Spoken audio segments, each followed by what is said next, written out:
Bismillahirrahmanirrahim. Assalamualaikum warahmatullahi wabarakatuh. Alhamdulillahi wa kafa. Wassalatu wassalamu ala rasulillahil mustafa Sayyidina Muhammadin sallallahu alaihi wasallam, amma ba'du. Alhamdulillah, sahabat jiwa yang dirahmati Allah Subhanahu wa taala, malam hari ini kembali kita berjumpa dalam program Renungan Jiwa yang insya Allah kita akan membahas tentang tema belajar ikhlas dalam melewati setiap ujian yang hadir dalam kehidupan kita. Ujian itu adalah sebuah keniscayaan. Selama kita hidup pasti diuji sama Allah Subhanahu wa taala. Apa yang harus kita lakukan ketika diberikan ujian dalam kehidupan kita dengan semua aspek kehidupan? Ujian dari diri kita sendiri, naik turunnya iman kita. Kemudian ujian dari pasangan, ujian dari anak, ujian dari orang tua, ujian dari pekerjaan, ujian dari lingkungan, besti-besti kita dan lain sebagainya. Poin pertama adalah kita pakai sudut pandang helikopter view. Apa maksudnya? Melihat sisi lain dari sebuah ujian. Jadi bukan fokus pada ujiannya. Kenapa? Karena kalau kita fokus pada ujian, yang terjadi adalah hati kita akan sesak. Dan kita akan merasa lelah, capek, merasa jengah dengan setiap ujian yang selalu berulang terjadi dalam kehidupan kita. Apa yang harus kita pikirkan? Yang kita pikirkan adalah hal yang lain yang tidak bisa dilihat oleh orang lain. Contoh sederhana begini, kita sama-sama tahu seorang nabi dan rasul yang begitu besar ujiannya, salah satunya adalah Nabi Ayub alaihissalam. Beliau adalah orang yang kaya raya, ya, kemudian anaknya banyak, perkebunan perniagaannya sukses. Belasan tahun beliau diberikan kenikmatan oleh Allah dan akhirnya diuji sakit. Beliau sakit dengan penyakit yang tidak pernah ada di zaman itu. Tubuhnya rusak karena sakit itu. Anaknya meninggal, istrinya meninggalkan dan hanya tersisa satu, habis semua hartanya. Sampai pada satu masa istrinya bertanya kepada Nabi Ayub alaihissalam, "Suamiku, bukankah engkau adalah seorang nabi?" "Betul, aku seorang nabi. Kenapa kau tidak berdoa kepada Allah agar disembuhkan sakit yang kau dera itu?" Apa jawab Nabi Ayub alaihissalam? "Istriku, berapa lama Allah memberikan kebahagiaan, kesenangan dalam hidup kita? Belasan tahun. Berapa lama aku mengalami sakit ini? Baru beberapa tahun saja. Maka izinkan aku menggenapkan rasa sakit yang aku alami ini selama Allah memberikan kenikmatan dalam kehidupan kita." Allahu Akbar. Itu helikopter view tuh. Ngambil sudut pandang yang lain yang akhirnya apa? Kita sampaikan kepada Allah Subhanahu wa taala tentang apa yang kita rasakan. Jadi bukan ngeluh sama orang lain. Kenapa? Orang lain mungkin bisa mendengar setiap keluh kesah kita, paling ujung-ujungnya yang sabar. Cuman itu jawabannya. Tapi Allah, hati kita tenang, pikiran kita juga tenang. Yang kedua, baik sangka kita kepada Allah. Kenapa? Ma wadda'aka rabbuka wa ma qala. Kata Allah, kamu punya masalah, aku gak akan pernah meninggalkanmu selama engkau tidak meninggalkanku. Apa hikmahnya? Berbaik sangka kepada Allah yang selalu menemani kita.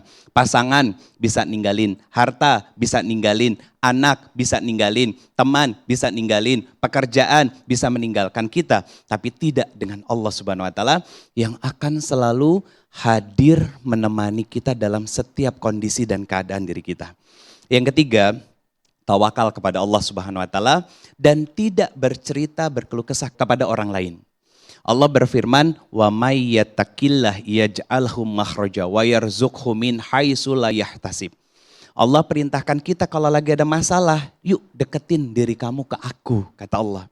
Nanti kalau kamu sudah dekat dengan aku, semua masalah dan ujian yang hadir aku berikan ketenangan. Walaupun semua yang kamu miliki aku ambil. Tapi, ada tapinya. Janji Allah, "Wa may yatawakkal 'alallah fahuwa hasbuh." Ketika kamu surrender, menyerahkan diri kamu hanya kepada diriku, maka aku akan berikan kecukupan, kepuasan di dalam hatimu. Mungkin secara nilai gak sama dengan yang sebelumnya, secara jumlah tidak sebesar sebelumnya, tapi Allah titipkan satu, yaitu keberkahan dari setiap kehidupan kita. Sehingga bisa ikhlas dalam setiap ujian, bisa belajar menerima setiap hambatan masalah yang hadir dalam kehidupan kita. Sahabat jiwa yang dirahmati Allah Subhanahu wa taala, untuk hari ini kita kedatangan tamu yang sangat luar biasa, Bang Bobby Rahman, aka Bang Bobby Tince, ya. Itu nama di masa lalunya yang sudah hadir di tengah-tengah kita. Assalamualaikum Bang, bisa menemani saya ke atas panggung. Waalaikumsalam Pak Ustadz. Bapak Ibu izin. Sehat alhamdulillah Bang? Alhamdulillah Pak Ustadz. Siap, silakan Bang. Sahabat jiwa yang dirahmati Allah Subhanahu wa taala, sebelum kita ngobrol lebih dalam menggali hikmah dari kisah kehidupan seorang Bobby Rahman, kita simak tayangan berikut ini. Di balik tawa dan gemerlap dunia hiburan, tersimpan perjalanan hidup yang penuh ujian. Bobby Rahman atau yang dikenal sebagai Bobby Tince, seorang aktor dan komedian yang lama hadir menghibur masyarakat dengan sosoknya yang ceria dan penuh warna. Tetapi ujian besar datang saat usaha travel umroh yang dibangun harus runtuh. Di tengah kehilangan itu, ia tetap memegang amanah, berjuang mengembalikan hak para jamaah meski harus merelakan banyak hal. Kini, dalam hidup yang lebih sederhana, ia belajar menemukan makna ikhlas dan ketenangan.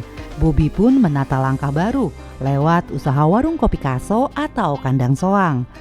Dari titik terendah kehidupan, ia belajar satu hal, ikhlas dalam setiap ujian. Bagaimana Bobby Rahman bangkit dan menemukan makna di balik keterpurukan, simak kisahnya di Renungan Jiwa.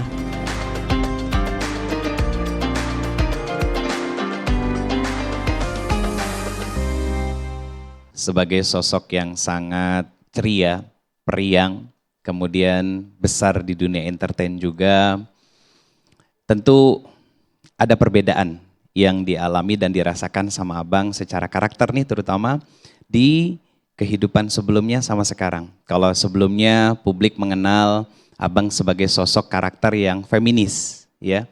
Dan sekarang setelah bertahun-tahun berlalu, apa sih sebetulnya yang menjadi turning point Abang untuk kembali dan mengatakan saya harus stop dan saya harus kembali kepada fitrah saya sebagai seorang laki-laki? Assalamualaikum Pak Ustadz. Waalaikumsalam. Izin saya jawab ya. Siap. Kalau ditanya seperti itu sebetulnya saya tidak bisa jawab secara spesifik. Karena hadirnya rasa itu timbul tiba-tiba. Jadi spill-spillnya tuh Allah udah kasih sebetulnya dari 2012. Saya kecemplung sama sahabat bikin travel pertama saya, travel umroh. Dimana kan itu kita kejar akhirat ya. Iya. Gitu. Terus kemudian di 2019 ketika malam tahun baru, hujan deras, saya tetap tampil di tengah-tengah, hibur orang banyak. Orang lain ketawa, ceria, tapi hati saya tuh kayak kosong gitu. Hampa. Kok gue kayak gini ya, gue ngapain sih gitu. Jadi pulang orang keceriaan malam tahun baru, saya malah merenung, saya sedih gitu. Saya akad dalam hati, 2020 saya mau selesai, saya bilang gitu. Ternyata Allah kasih latihan dulu nih, kena corona kan. Oh, Covid dulu. Di situ diajarin tuh jualan makanan, jualan APD pada saat itu. Terus kemudian diuji lagi nih, ngelepas semua yang melekat di diri kita. Salah satunya adalah rumah tangga saya juga lepas gitu kan. Ketika saya hajian 2023 gitu, ada gumam dalam hati saya, ya Allah, saya pengen lepas pekerjaan saya yang lama. Bagaimana sementara kerjaan di belakang di depan masih ada yang belum saya selesaikan, tapi saya juga kok nolak ya batin saya. Kemudian ketika di Mina, saya buka Quran digital gitu kan, saya random, saya baca doa dalam hati, Allah tunjukkan kalamullah-Mu yang saya paham memahaminya gitu. Saya scrolling sambil merem, saya berhenti di At-Toha ayat 12 sampai ayat 15. Sungguh saya kalau ingat saya sedih Pak Ustadz. Kok bisa gitu ya? Kita bergumam, dijawab langsung pada saat itu. Sungguh ini aku Allah Tuhanmu, lemparkanlah kedua terompahmu. Terompah itu kan sepatu ya. Apa yang kita pakai selama ini kan. Sesungguhnya ini lembah yang suci, laksanakanlah sholat, bahwa sesungguhnya Allah akan manusia akan dihisab sesuai apa yang dia kerjakannya Dikerjakan. gitu. Saya rasa langsung ditampar gitu. Wah, ini apa yang saya alami nih kok sesuai ya gitu. Pas satu kolom handphone itu 12 sampai 15 isinya sama. Kemudian 2023 kejadian itu saya mulai mengurangi pekerjaan. Walaupun pekerjaan kalau di dunia entertain, walaupun saya di TV itu tidak begitu aktif, saya off airnya kan memang banyak pakai baju dress up perempuan gitu. Saya masih tuh ambil pekerjaan gitu. Jadi dunia dikejar, akhirat dikejar gitu. Sampai akhirnya ditampar lagi sama Allah ketika saya harus mengganti rugi kerugian travel, dan saya harus dicomot sama Allah. Dang, Januari, Februari, Maret semua habis 3 bulan. Apa yang saya kumpulkan bertahun-tahun habis. Apa aja yang dilepas itu Bang? Mobil 2, rumah 2. Kalau rumah sebenarnya 3, cuma 1 kan udah dikasih ke mantan istri. Jadi udah gak ada apa-apa lagi. Jadi sekarang cuma tinggal motor 1, rumah pun masih yang sekarang masih ada tanggungan yang belum terselesaikan. Saya alhamdulillah dapat kemudahan sama Allah, bayar tempo ke pemilik rumahnya gitu. Itu jadi kemana-mana sekarang naik motor gitu. Cuman hikmahnya alhamdulillah Pak Ustadz, jadi sepanjang jalan tuh kita bisa sambil zikir, muhasabah gitu.